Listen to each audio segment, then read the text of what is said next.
अस्सलाम वालेकुम व्यूअर्स। आज मैं आपको बताने जा रही हूँ कि मैंने रमज़ान की तैयारियों के लिए किस तरह से अपनी सब्जियों को स्टोर करके रखा है ताकि मुझे रमज़ान में कोई मसला ना आए। तो आपसे भी शेयर करती हूँ। अगर आप मेरे चैनल पर नए हैं तो प्लीज़ इसको लाइक कीजिए और सब्सक्राइब कीजिए। और आप मेरी ड्राई पुदीना की और समोसा पट्टी की रेसिपी भी ज़रूर देखिएगा। इंशाल्लाह ताला आप बहुत ज़्यादा इंजॉय करेंगे। अब जैसे कि आप देख सकते हैं कि मैं गाजरों को इसको छोटे छोटे पीसेस में कट कर रही हूँ और मैं ये काम रूम में बैठ के कर रही थी ताकि पंखे की आवाज़ से मेरी गाजरें थोड़ी सी ड्राई हो जाए।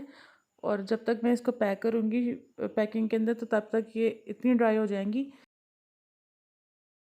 कि हमारी गाजर जो है वो पानी ड्राई कर चुकी होगी और पानी नहीं छोड़ेगी शॉपर में।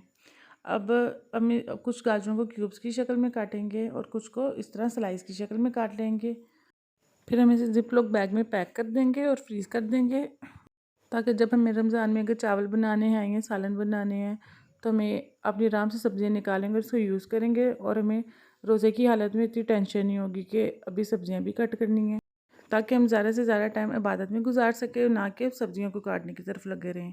मैंने क्यूब्स वाली जब गाजर पैक की तो उसकी एयर को अच्छी तरह से पहले निकाला था, फिर मैंने पैकेट अब देखें स्लाइस वाली जितनी भी एयर इसमें थी पूरी कोशिश की कि वो बाहर निकल जाए। और अब हमें अपनी कैप्सिकम को भी कट कर लेंगे। हम स्लाइस की शक्ल में काटेंगे इसको। इसके अंदर का जितना भी वाइट पार्ट होगा ये आप प्लीज़ उतार लीजिएगा, क्योंकि इससे हमारी जो शिमला मिर्च होती है इसका जायका ख़राब हो जाता है। इसका सारा वाइट पार्ट रिमूव कर दिया था और इसको बारीक बारीक स्लाइस की शक्ल में काट दिया था। और जो हमारा ये बाकी का एक्स्ट्रा आपको लग रहा है ना कि एक्स्ट्रा मैं निकाल रही हूँ, इसको भी मैंने अगले दिन एग में डाल के ऑमलेट बना लिया था। हमें इसको ज़ाया नहीं करना चाहिए। लेकिन ना आप सारी मेरी बहनें भी यही काम ही करती होंगी।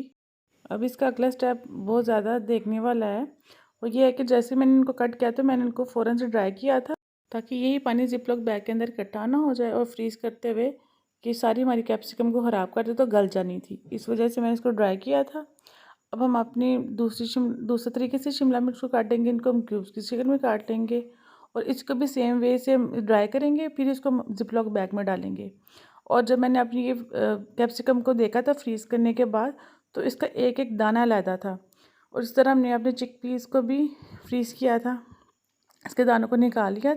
फिर इनको भी हमने जिप लॉक बैग में डाल के पैक कर लिया था। फिर हमने मटर के दानों को भी ऐसे जिप लॉक बैग में डाल के इसकी एयर देख के मैं अच्छी तरह से निकालती, फिर मैं इसको पैक करती हूँ। मैंने समोसा पट्टी बनाने के बाद इनके समोसे बना दिए थे।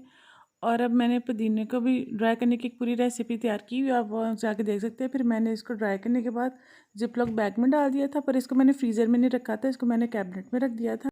और मैंने इन सारी सब्जियों को ये रखी हुई हैं, जो भी इन सबको मैंने फ्रीज़ किया था। और ये पुदीना, ये जो दूसरा हरा पुदीना था, इसको मैंने टिश्यू में लपेट के फिर इसको मैंने जिप लॉक बैग में डाला था। और ये अभी तक फ्रेश है, इसको 4 दिन हो चुके हैं और ये अभी तक मेरा पुदीना फ्रेश का फ्रेश पड़ा हुआ है, ज़रा सा भी काला नहीं हुआ ना तो कहीं से गला है। हाफिज़।